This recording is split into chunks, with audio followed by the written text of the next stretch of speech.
Hay cosas que uno tarda años en ver con claridad.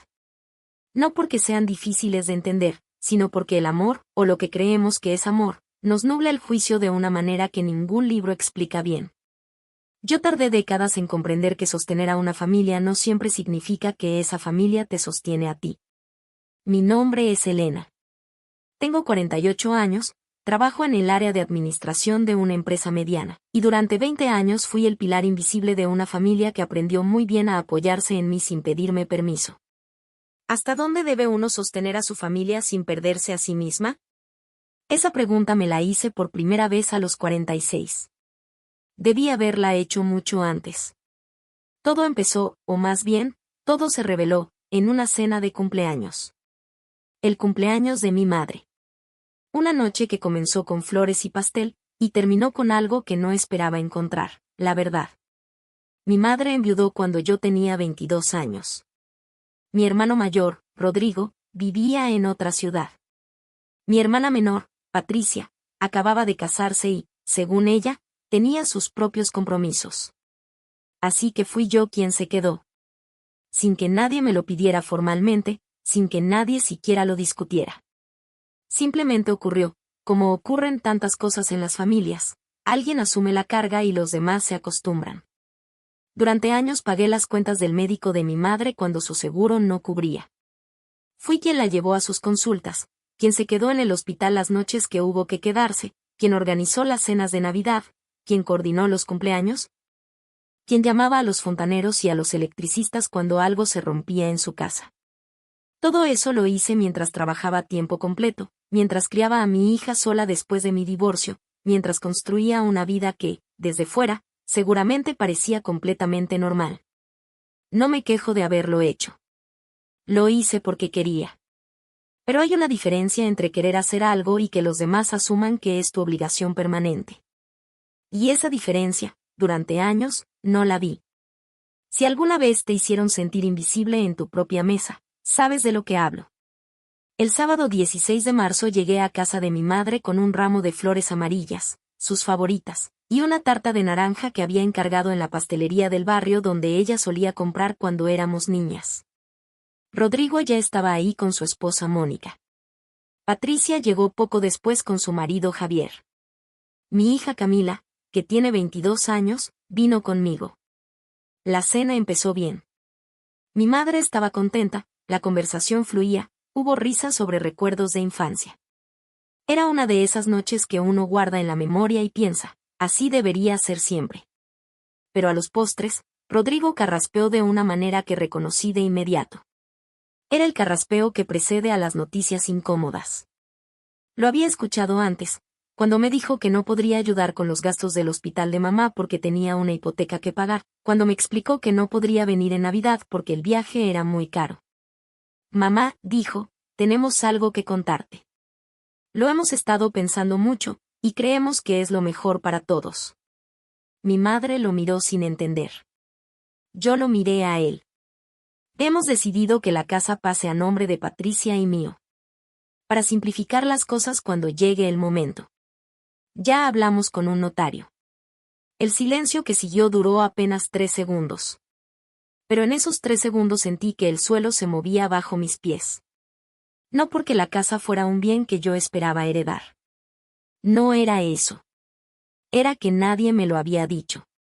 Nadie me había preguntado. Nadie había considerado necesario mencionar que habían tomado una decisión sobre el patrimonio familiar, la casa donde mi madre vivía, la casa que yo había ayudado a mantener durante años. Sin incluirme en ninguna conversación. ¿Cuándo tomaron esa decisión? Pregunté. Mi voz salió más tranquila de lo que sentía. Hace unas semanas, dijo Patricia, sin mirarme directamente. No queríamos armar un lío. ¿Un lío? Repetí. Elena, intervino Rodrigo con ese tono que conozco tan bien, el tono de quien cree que está siendo muy razonable, tú siempre complicas todo. Estamos simplificando el proceso legal. Nada más. Estás exagerando, agregó Mónica, que no era parte de esta familia por sangre pero hacía años que participaba en sus decisiones. Es un trámite administrativo. Mi madre no dijo nada. Miraba el mantel. ¿Te puedo ver el documento? Pregunté. Rodrigo dudó un momento. Luego sacó el teléfono y me mostró una foto de un borrador notarial. Lo leí con cuidado.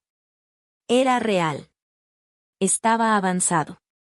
Y mi nombre no aparecía en ningún párrafo. ¿Y los gastos de la casa estos últimos años? Dije. ¿Las reparaciones? ¿Los médicos? Eso lo hiciste porque quisiste, dijo Patricia.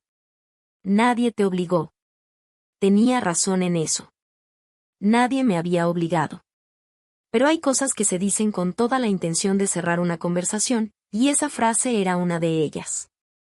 No arruines la cena de mamá, dijo Rodrigo. Ahí estaba. La frase exacta que esperaba. Mi hija Camila me tomó la mano por debajo de la mesa. Eso fue lo único que necesité. No voy a arruinar nada, dije, con calma. Me voy a ir.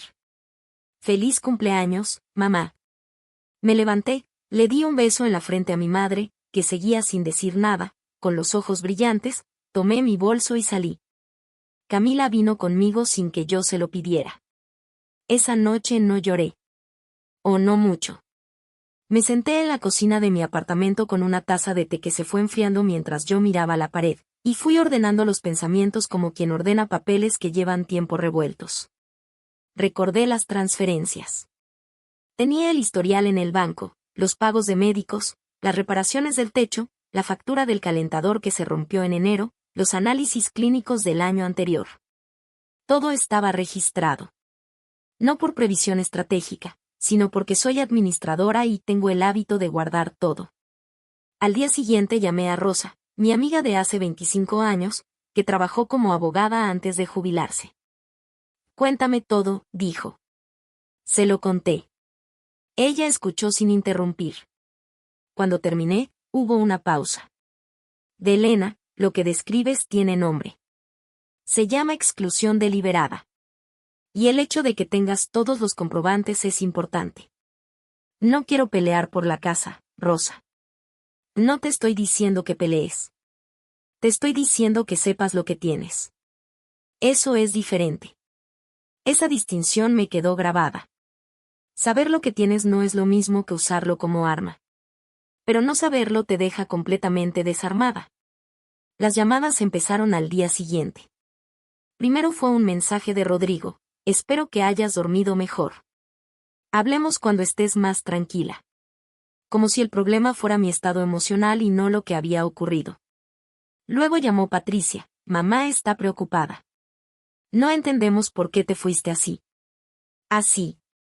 Como si levantarme de una mesa donde acababan de informarme de una decisión tomada a mis espaldas fuera un comportamiento irracional. Después vino el mensaje que más me sorprendió, porque venía de mi madre. Hija, llámame. Yo no sabía que no te habían dicho nada. Ese mensaje lo leí 3 veces. Lo guardé.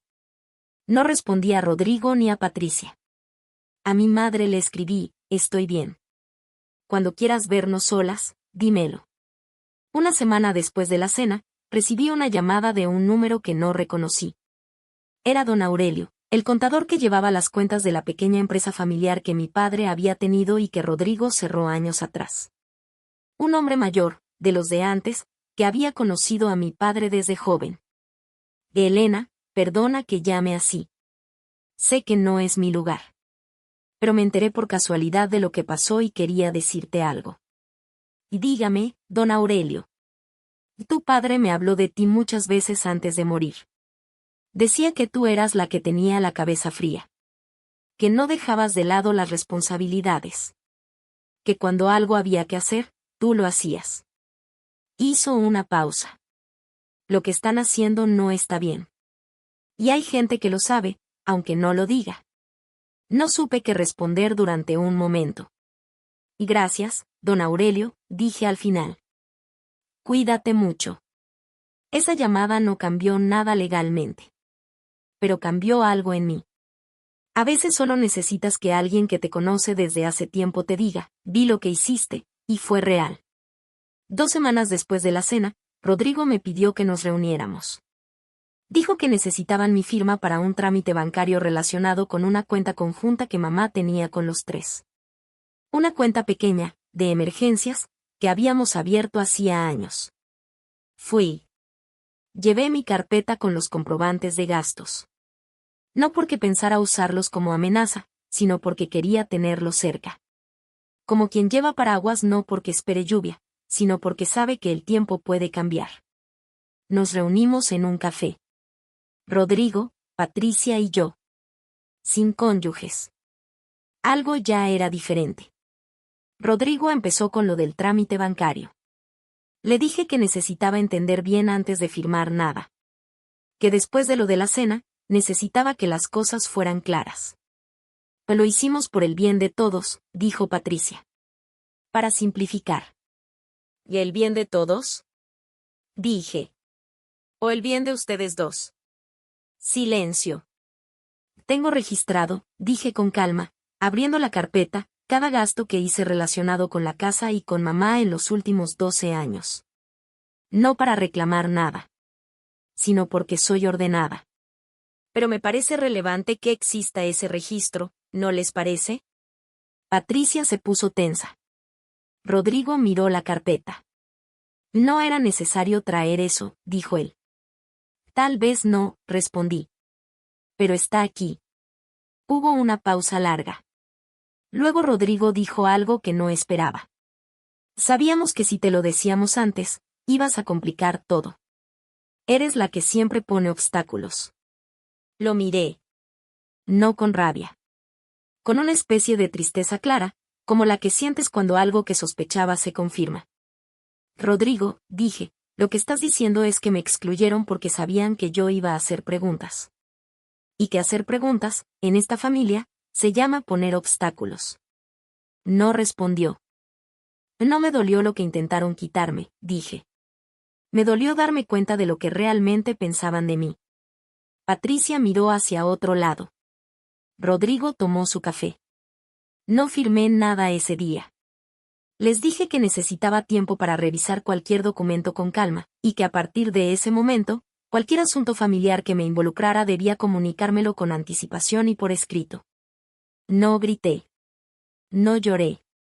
No dije nada que no pudiera sostener. Me levanté, pagué mi café y me fui. Las semanas que siguieron fueron las más silenciosas que recuerdo.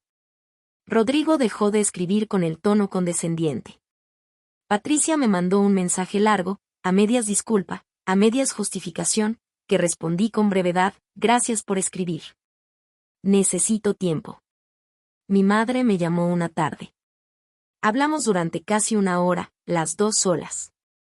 Ella me dijo que no había sabido hasta el último momento que el trámite estaba tan avanzado, que Rodrigo le había presentado los papeles como algo rutinario. No sé si te creo del todo, mamá, le dije, con honestidad. Pero te escucho. Ella lloró un poco. Yo no. No porque no la quisiera, sino porque ya había llorado lo mío en privado, y esa conversación la necesitaba lucida. Lo que más me duele, me dijo, es que tú siempre fuiste la que estuvo. Y ellos lo saben. Sí, respondí. Lo saben. Han pasado casi 10 meses desde aquella cena. Las cosas no volvieron a ser como antes, y creo que eso está bien. El como antes tampoco era tan bueno como yo pensaba. El trámite de la casa quedó en suspenso. Rodrigo y Patricia, al ver que yo no firmaba nada sin revisarlo y que tenía documentado todo lo que había aportado durante años, decidieron que era mejor esperar. No hubo gran reconciliación. No hubo escena dramática. Solo un reacomodo silencioso, como cuando los muebles de una habitación se mueven apenas para que todos quepan sin tropezarse. Con mi madre tengo una relación más honesta ahora. Nos vemos cada 2 semanas. Hablamos de verdad. No de trámites ni de casas ni de quién hizo qué. Hablamos de ella, de su vida, de sus recuerdos. Eso vale más que cualquier documento notarial. Con Rodrigo y Patricia hay una distancia que ya no me duele. Los veo en ocasiones especiales. Soy cordial. No soy cercana. Hay una diferencia. Mi hija Camila me dijo hace poco, mientras tomábamos café en mi cocina, mamá, desde aquella noche estás diferente. Más tú. No supe exactamente qué quería decir. Pero me gustó. Hay historias que muchas familias prefieren no contar. Las que ocurren en las mesas donde todo parece tranquilo, en las reuniones donde todo parece normal, en los silencios donde nadie dice lo que siente porque no es el momento. Solo quienes han vivido lo suficiente entienden ciertos silencios. Saben que el silencio también tiene un peso, y que cargarlo durante años tiene un costo. Si algo de esto te resulta cercano, aquí no estás sola. Ese día entendí que compartir la mesa no siempre significa compartir el respeto. A veces, el mayor acto de amor propio es levantarse en silencio, con la cabeza alta, sabiendo exactamente qué fue lo que ocurrió y por qué. ¿Tú qué habrías hecho en mi lugar?